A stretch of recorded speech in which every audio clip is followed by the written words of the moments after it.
My guest is one of the hottest rookie MCs of the year, the first MC on Jay-Z's new label, Roc Nation, J.Cole. What's up, Welcome brother? to the Hip Hop Shop. How you doing? It's good to have you, man. A lot of anticipation for you and your project. Mixtape is blowing up. A lot of people talking about J.Cole. It's got to feel good. It feels good. Thanks for having me. It feels good. So you grew up in North Carolina, but you sound like a New York MC to a lot of people. To me, definitely. Yeah. How did you develop your style? Man, the funny story is I actually started out rapping exactly like Master P and No Limit and Cash Money and these, because I had a cousin from Louisiana who like pretty much taught me how to rap, you know.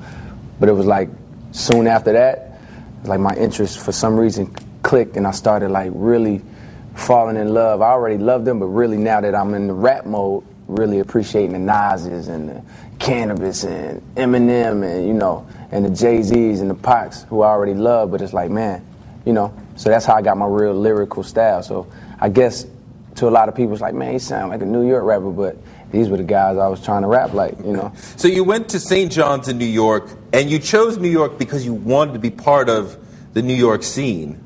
In a sense, yeah, that is what it was, but really it was because I had seen my mentors back home, a group called Bomb Shelter, who I thought they were like, you know, the next Outkast. That's how good their music was. I had seen them basically get overlooked because it was such a small market.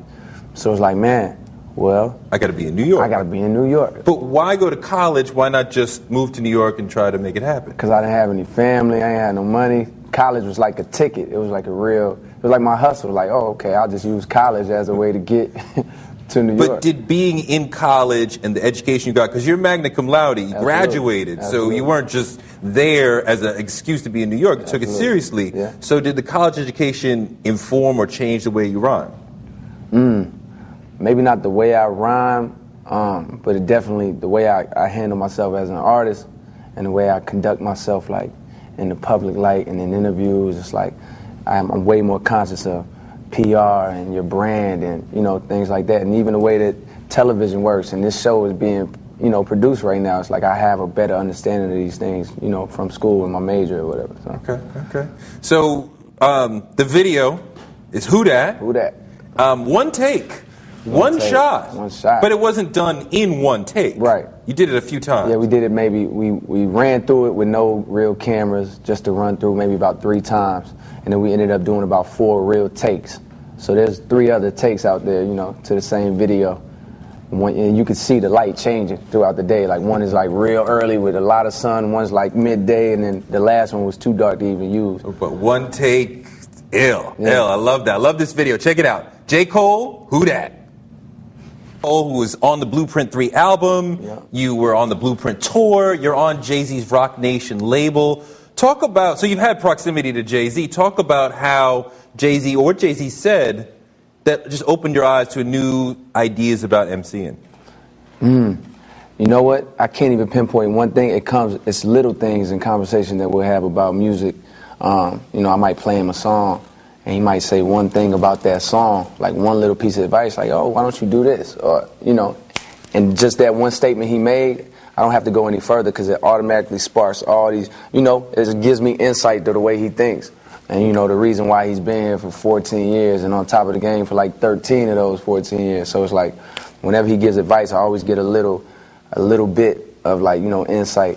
And you see, oh man, it wasn't an accident that he is where he is. It's pressure being on Jay-Z's label, isn't it? Man, no, it's not like everybody. How's it not pressure? Not everybody asks that, but you know what? I always give this answer. I think my expectations for myself were always so high that, you know, being on Jay's label is a blessing, but it's like I don't wake up in the morning and be like, man, I'm on Jay's label, I got to do it. I'm more like, man, you know, it's all, before I even thought I ever signed to Jay-Z, I wanted to do what I still want to do. So it's like, it's pressure, but it's a different pressure. It doesn't stem from being signed to Jay-Z. Okay. All right. Let's go into Janelle Monáe's video with Big Boy, Tightrope.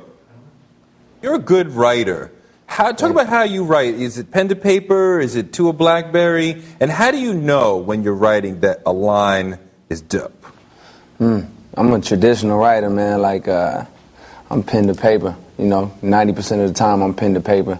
If I don't have my book around, my rap book, then I go on my BlackBerry if I'm on, you know, if I'm on the plane. But you got a book that you write, and then you hear the beat and put it into the beat.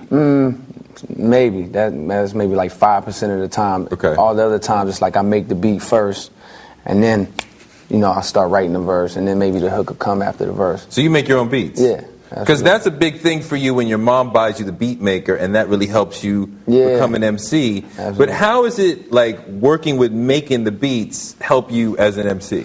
Man, I feel like nobody's gonna know your sound as a rapper. Nobody's gonna know your sound better than you. So that's the advice I give to anybody up and coming, whether you're a rapper or a singer. It's like, man, if you can learn from early on to take control of your own sound and just, you know, devote 5 years of your life to like learning how to produce for yourself, you'll be a monster, because like, who's gonna know your sound better than you? Like, it's impossible. And your sense of timing, your sense of rhythm, that you can shape that. So are you doing most of the beats on Cold World, your album? Absolutely. It's not called Cold World, but they said that. That's like a crazy rumor. I get it all the time. Okay, so what's the album going to be called? Oof, man, we ain't put it out yet. So you haven't said the name of the album? I haven't said it. Like, that's what it's So it's like, not Cold World? It's not Cold World. That's probably why people are guessing. But we don't know what it is. Nah, we don't know what it is. That's tricky. Yeah. All right, that's what's up. When's it coming out? October 26th is the date. All right. So the single is Who Dat. The album is What Dat. The single's out now. Here's Nas and Damian Marley as we enter.